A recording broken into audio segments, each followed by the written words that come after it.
Hi hello అందరికీ నమస్కారం. Welcome to our channel. నేను ఆదిత్య.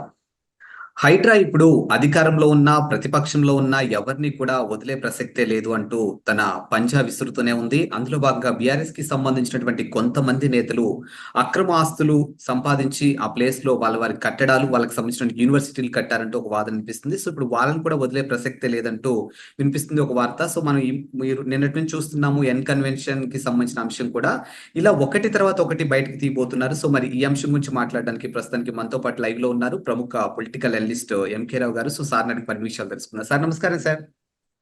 నమస్తే సార్ హైడ్రా కమిషన్ లో భాగంగా మనం చూసాము సినీ హీరో నాగార్జునకి సంబంధించినటువంటి ఎన్ కన్వెన్షన్ సెంటర్ ని కూల్చివేయడం జరిగింది.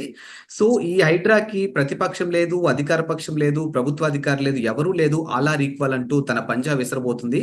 సో మరి రానున్న రోజుల్లో బీఆర్ఎస్ కి సంబంధించినటువంటి కొంతమంది నేతలు అక్రమ ఆస్తులు సంపాదించి దాంట్లో వాళ్ళ యూనివర్సిటీస్ కట్టుకున్నారు. సో వారి మీద కూడా పంజా విసరబోతుందంటే ఒక వార్త వినిపిస్తుంది. సో మరి ఇందులో ఎంతవరకు వాస్తవం ఉంది అండ్ రానున్న రోజుల్లో ఈ హైడ్రా ఏ విధంగా ముందుకెళ్ళబోతుంది అసలు? ఇప్పుడు హైదరాబాదు లేదా తెలంగాణ కానివ్వండి, లేదా రెండు తెలుగు రాష్ట్రాల విషయాలకి మనం చూసుకున్నప్పుడు ఒక పార్టీలో ఇవాళ ఉన్న నాయకుడు రేపు మరొక పార్టీలోకి మారుతున్నాడు.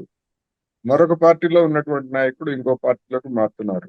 అందువలన అధికారం ఎక్కడుంటే అక్కడ మారుతున్నటువంటి నాయకుల నేపథ్యాన్ని చూసినప్పుడు హైడ్రా లేదా మరొక సంస్థ ఏదైనా లేదా మరొక నిబంధన అయినా ఏదో ఒక పార్టీ కోసమో లేదా ఒక నాయకుడి కోసమో చేశారు అనేటువంటి ఆరోపణ దాని మీద సరైనటువంటి కాదు అనేది నా అభిప్రాయం.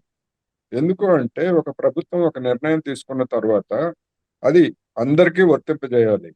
ఇప్పుడు ఈ సమస్య ఎందుకు వచ్చిందంటే గతంలో బీఆర్ఎస్ ప్రభుత్వం కానీ లేదా మరికొన్ని ప్రభుత్వాలు కానీ ఇలాంటి అక్రమ కట్టడాలు లేదా ఆక్రమణలను తొలగించేటువంటి క్రమంలో చెప్పిన దానికి విరుద్ధంగా అంటే ఒకటి రెండు అక్రమ కట్టడాలను కూల్చివేసి తర్వాత దాన్ని మానుకున్నటువంటి చూసాం మనం.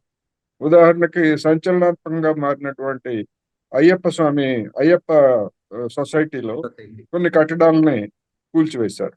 ఏది ఈ అన్కన్వెన్షన్ ఇవన్నీ దగ్గరలో ఉన్నటువంటి దానిలో అప్పుడే ఇది మొత్తం అక్రమ కట్టడాలన్నింటినీ కూల్చివేస్తుంది అని చెప్పినటువంటి పెద్దలు ఎందుకు ఆపేశారో ఇంతవరకు మనకి వివరించలేదు. అందువలన అలాంటిదే ఇప్పుడు హైడ్రా ద్వారా కూడా జరుగుతున్నటువంటి కూల్చివేతలకి అదే జరుగుతుంది అనేటువంటి అభిప్రాయం కొంతమంది వ్యక్తం చేస్తున్నారు. ఆ వ్యక్తం చేస్తున్నటువంటి వాళ్ళని మనం తప్పు పట్టలేము. ఎందుకంటే గత ప్రభుత్వాల ఆచరణ ఆ విధంగా ఉంది కనుక ఈ ప్రభుత్వం మీద కూడా అదే అనుమాన చూపుతూ చూస్తున్నారు.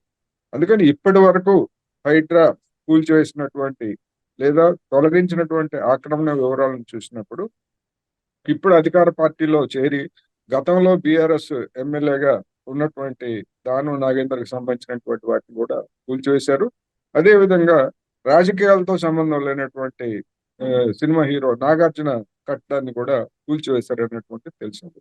అందువల్ల ఎవరిది కూల్చివేసినా ఏది కూల్చివేసినా చట్ట ప్రకారం నిబంధనలను అనుసరించారా లేదా అనేటువంటిదే గీట్రాయిగా ఉండాలి. రెండోది అది అక్రమ కట్టడమా ఆక్రమణ అనే దాన్ని కూడా మనం పరిశీలించాలి. అందువలన ఇప్పుడు జరుగుతున్నటువంటి దానికి దురుద్దేశాలను ఆపాదించడం మరొకటి ఈ దశలో చేయటం అనేటువంటిది సరైనది కాదు. ఒకవేళ అందరూ అంటున్నట్టుగా కొంతమందిని లక్ష్యంగా చేసుకొని కొన్ని వారి కట్టడాలని కూల్చివేసి మిగతా రోజుల్లో ఆపివేశారనుకోండి, అప్పుడు ప్రభుత్వ చర్యను కానీ హైడ్రా చర్యను కానీ విమర్శించడానికి ఎవరికైనా రైట్ ఉంటుంది.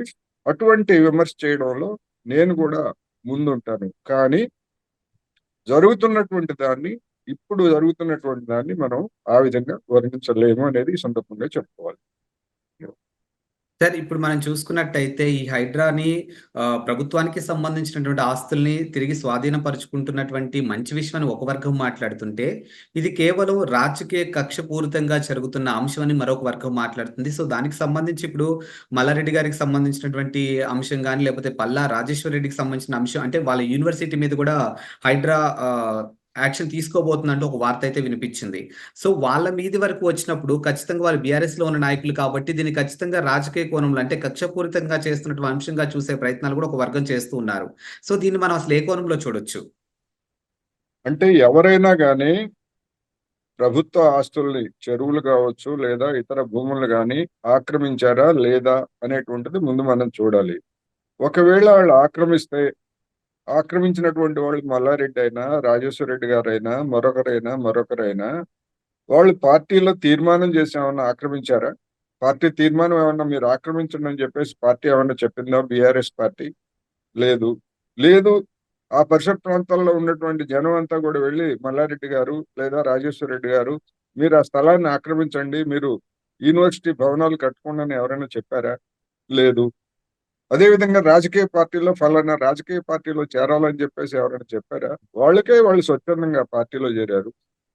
వాళ్ళు ఆ, వ్యాపారాలు చేసుకుంటున్నారు, విద్యా సంస్థలను పెట్టుకుంటున్నారు. ఆ క్రమంలో అధికారాన్ని అడ్డు పెట్టుకొని చెరువుల్ని లేదా కుంటల్ని ప్రభుత్వ భూముల్ని ఆక్రమించుకుంటున్నారు. అవన్నీ చేసేటప్పుడు లేనటువంటి రాజకీయ కోణం ఇప్పుడు అక్రమ కట్టడాలను కూల్చివేసే సందర్భంలో దాన్ని ఎందుకు ముందుకు తీసుకొస్తున్నారు అనేది ప్రశ్న. అందుకని వాళ్ళు చేసేటువంటి వ్యాపారాలన్నిటికీ వాళ్ళ ఆయా పార్టీలు ఏమి తీర్మానాలు చేయలేదు, లేదా వాళ్ళు చేసేవన్నీ సరే అని చెప్పేసి తీర్మానాలు ఏమి చేయలేదు. అందుకని రాజకీయ కక్ష అనేటువంటిది అది వాళ్ళ అక్రమాలను కాపాడుకోవడానికి లేదా అక్రమాలను దాచిపెట్టుకోవడానికి చేసేదే తప్ప తాము ఉల్లంఘించామా లేదా అనేటువంటిది వాళ్ళు ముందు చెప్పాలి. ఒకవేళ ఉల్లంఘించకపోతే వాళ్ళని రక్షించడానికి కోర్టులు ఉన్నాయి. ఇప్పుడు ఉదాహరణకి ఎన్ కన్వెన్షన్ నాగార్జున గారు నేను ఆక్రమించలేదని చెప్తున్నారు. కానీ ఆయన మీద ఉన్నటువంటి కేసులు కానీ లేదా గతంలో కోర్టులు చేసినటువంటి నిర్ణయాలు కానీ స్టే అనేటువంటిది ఏమి ఎక్కడ లేదు. ఒకవేళ స్టే ఉంటే 4-5 రోజుల నుంచి లేదా అంతకు ముందు నుంచే ఆ కట్టడాన్ని కూడా కూల్చివేస్తారు అనేటువంటి వార్తలు వస్తున్నాయి కదా, అందరికీ తెలుసు.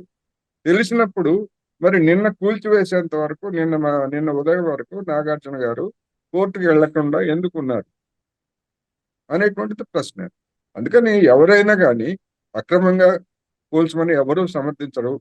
అది అక్రమమా కాదా అనేటువంటిది ప్రభుత్వాల దగ్గర లిస్టులు ఉన్నాయి, జాబితాలు ఉన్నాయి. అందుకని కోర్టులు కూడా వాళ్ళు ఏమీ అక్రమం అని చెప్పలేదు. స్టే ఇచ్చింది తప్ప మీరు కూల్చివేత అక్రమమనో సక్రమనో ఇంకా ఏమి చెప్పలేదు. అందుకని ఎవరైనా కానీ ఎవరికైనా అదే వర్తిస్తుంది. ఇప్పుడు ఆ, ఇదే అంశం ఏదైతే హైడ్రాకి సంబంధించిన అంశం నడుస్తుందో రేవంత్ రెడ్డి గారి పక్కన పెట్టేస్తే హైడ్రా కమిషన్ లో ఉన్నటువంటి రంగనాథ్ గారు చాలా స్పష్టంగా తెలియజేస్తూ ఉన్నారు. హైడ్రా ముందు అధికారమైన ప్రతిపక్షమైన ఎవరైనా అలా ఈక్వల్ అన్నట్టుగా మాట్లాడుతున్నారు. సో ఈ అక్రమకు సంబంధించిన దాంట్లో దానం నాగేందర్ గారు ఆల్రెడీ మాట్లాడడం జరిగింది. సో ఇప్పుడు ఆయన్ని చూసుకుంటే ప్రతిపక్షంలో నుంచి అధికార పక్షంలోకి వచ్చినట్టుగా మనకు తెలుస్తుంది. మరి ఇప్పుడు వాళ్ళకి సంబంధించిన కూడా ఇప్పుడు ఈ విధంగా చేస్తే పార్టీలో ఏ విధమైనటువంటి అంతర్గత పోరులు కానీ లేకపోతే పార్టీ వ్యవహారాలు ఈ హైడ్రాకి ఏమన్నా ఇంపాక్ట్ ఉండబోతుందండి? అంటే అక్రమాలని సమర్థించుకోవడానికి అక్రమాలను కాపాడుకోవడానికి వాళ్ళు పార్టీలో వచ్చారా? వస్తే అదే చెప్పమనండి. ఉమ్. ఆ విధంగా చెప్పేటువంటి ధైర్యం ఏ నాయకుడు చేయలేరు. అందుకని ఒకవేళ ఈ అక్రమ కట్టడాలు లేదా ఈ అక్రమ కట్టడాల మీద చర్యలు తీసుకున్న కారణంగా రేవంత్ రెడ్డి గారి సర్కార్ మీద కానీ లేదా ఆయన నాయకత్వం మీద కానీ ఎవరైనా తిరుగుబాటు చేసేట్లయితే వాళ్ళకి జనంలో పుట్టగతులు ఉండవు. ఆ విధంగా వాళ్ళు ఆ కారణంతో అంటే ఈ అక్రమ కట్టడాలను కూల్చివేసినందుకు మేము రేవంత్ రెడ్డితో మేము విభేదిస్తున్నామని ఏ మంత్రి గాని ఎమ్మెల్యే గాని చెప్పేటువంటి ధైర్యం చేయరు. ఒకవేళ చేశారంటే మాత్రం అది రేవంత్ రెడ్డికి ప్లస్ అవుతుంది తప్ప వాళ్ళకు వచ్చేది ఏమి ఉండదు. అందుకని ఇవన్నీ కూడా ఒక ఆరోపణల సహజం, ఈ ఆరోపణలు రావడం అనేటువంటివి తప్ప ఈ సందర్భంగా ఈ కారణంగా రేవంత్ రెడ్డి సర్కార్కి ఏదో అవుతుందని ఎవరైనా కలలు కంటే అవి కళ్ళలుగా మిగిలిపోతాయి తప్ప మరొకటి కాదు. Thank you sir. Thank you.